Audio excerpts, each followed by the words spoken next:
want to talk about Necrophagist's third album that never did come out. There's been a lot of talk about this recently because Christian Mensner put out a post saying he's writing the third Necrophagist album, which obviously is a joke. However, it's an interesting question. Why did Muhammed never release this? So here's my top 3 theories on why I think that this album never saw the light of day. Before we get going, please make sure to hit that like button and subscribe, especially the like button if you like Necrophagist, because anyone who's here who likes Necrophagist, let's get that community building stronger. And so one disclaimer is that these aren't full facts and actually what has happened with this third album. These are my speculations based on a whole bunch of facts that I know of Necrophagist over the past decade or so. So theory number 1 is that there was a contract issue with Relapse Records and Necrophagist. So after Epitaph was released, Muhammed was actually shown in some interviews about him talking quite distastefully of Relapse Records, stating that the whole thing was very kind of one-sided. They actually made them pay their whole wager in the tour, which he believed was completely unfair, and that's an expensive bill to foot.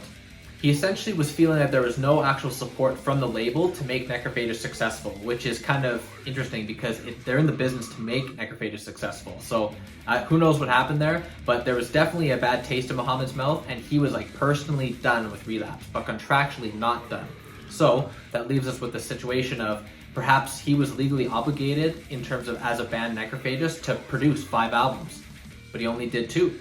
And so at that point, he was probably like, you know what, screw these guys, Necrophagist is done anyway, and I'm moving on. Theory number 2 is that Muhammed pursued his engineering career. So I've read that in the early days in the 90s, even into the 2000s, that Muhammed was going to school to be an engineer.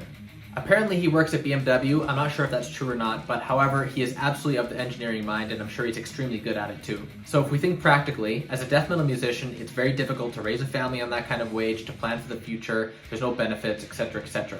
Whereas, as an engineer, you're going to have benefits. You're going to be able to have a plan for the future. You're going to be able to see your salary grow, etc., etc., etc.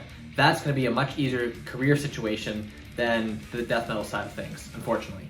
So with that said, it definitely makes sense that, you know, he's made his mark in death metal. He's done what he can.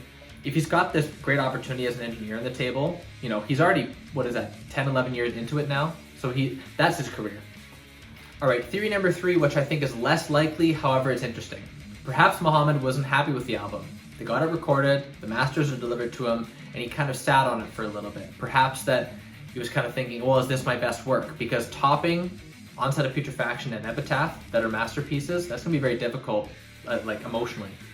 And when you write an album and record it, it's set in stone, it's there in time. However, the world moves on, time moves on.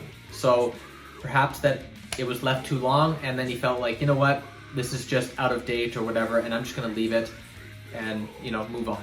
So those are my 3 theories of why I think Necrophagist never did release the third album. Now, what I personally think is the second option, where he chose engineering. That makes sense to me in terms of, you've done all this with Necrophagist, you've completely changed the world in that regard and what you've done in your discipline, but now it's time to really focus on something that is a little bit more stable, so you can have a very flexible life financially as well as career-wise. So with all that said, we all love Necrophagist. It's a great band, and I'm very thankful that it even existed. It's very cool that one person's vision could change the lives of so many. It's one of the classic examples of innovation.